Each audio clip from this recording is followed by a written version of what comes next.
श्रवण भगवान महावीर स्वामी उवाच अप्पा सो परमप्पा। परमात्मा ने लोक में पाई जाने वाली प्रत्येक वस्तु की शक्तियों को जाना पहचाना, चाहे वे वस्तुएं जड़ हो चाहे चेतन हो सचेतन हो। हर किसी की छोटी से छोटी और बड़ी से बड़ी शक्ति को जान पहचान करके परमात्मा ने आत्मा को संबोधित करते हुए कहा अप्पा सो परमप्पा। आत्मा ही परमात्मा है, यानी कि आत्मा में ही वह शक्ति है जो शक्ति जैसी शक्ति एक परम आत्मा में होती है। हर एक आत्मा में वह शक्ति है, परंतु परमात्मा वही कहलाता है जिसने उन शक्तियों को जगा लिया, और आत्मा वह कहलाता है जिसमें शक्तियां तो उतनी ही हैं, शक्तियां तो वैसी ही हैं जैसी एक परम आत्मा में होती हैं, वैसी ही शक्तियां आत्मा में भी होती हैं, मगर उन्होंने शक्तियों को जागृत कर दिया, उन्होंने शक्तियों को अनावृत कर दिया, और आत्मा वह है जो कि अभी सुषुप्त है। उसने अपनी शक्तियों को जाना नहीं, पहचाना नहीं, अनावृत किया नहीं, उन शक्तियों को प्रकट करने के लिए प्रयास किया नहीं।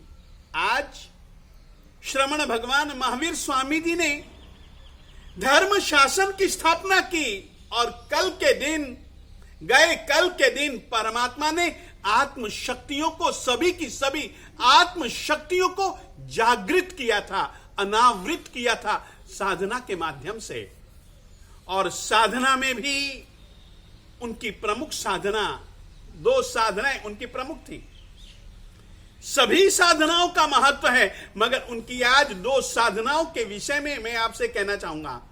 पहली साधना थी उनकी सामायिक की।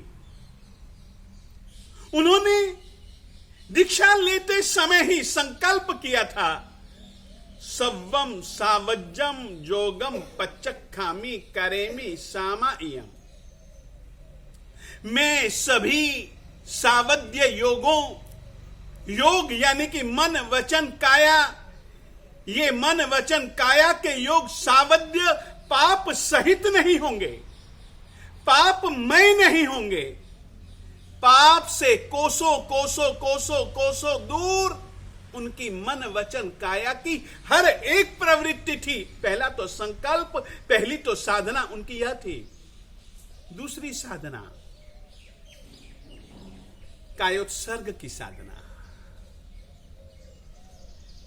कभी भी काया के प्रति ममता नहीं, कभी भी काया के प्रति अपनत्व नहीं, कभी भी काया की चिंता नहीं, कभी भी इंद्रियों के विषयों का आसेवन नहीं।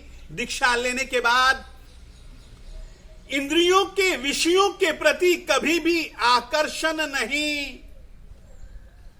सचमुच में समता पूर्वक जिए, समता पूर्वक उन्होंने राग और द्वेष का क्षय किया, और आत्मरमण की यानी कि कायोत्सर्ग की प्रक्रिया करते करते करते करते आत्ममय बन गए, आत्म शक्तियों को उन्होंने जगा लिया। ऐसे परम साधक सामायिक की साधना के और कायोत्सर्ग की साधना के परम साधक, उन्होंने साधना के परिणाम को पाने के बाद में भी जीवों के लिए सामायिक और कायोत्सर्ग की साधना को, ध्यान की साधना को अन्य साधनाओं के साथ में प्रमुख रूप से वर्णित किया। जब कभी भी वे किसी को भी दीक्षा देते थे, तब वे सबसे पहले सामायिक ही उचराते थे, और सामायिक के साथ में ही साधुता की साधना का प्रारंभ होता। सामायिक की साधना के साथ में ही 5 महाव्रतों के मूल गुणों और उत्तर गुणों की साधना प्रारंभ होती है। आज भी यही नियम जैन परंपरा में पाया जाता है।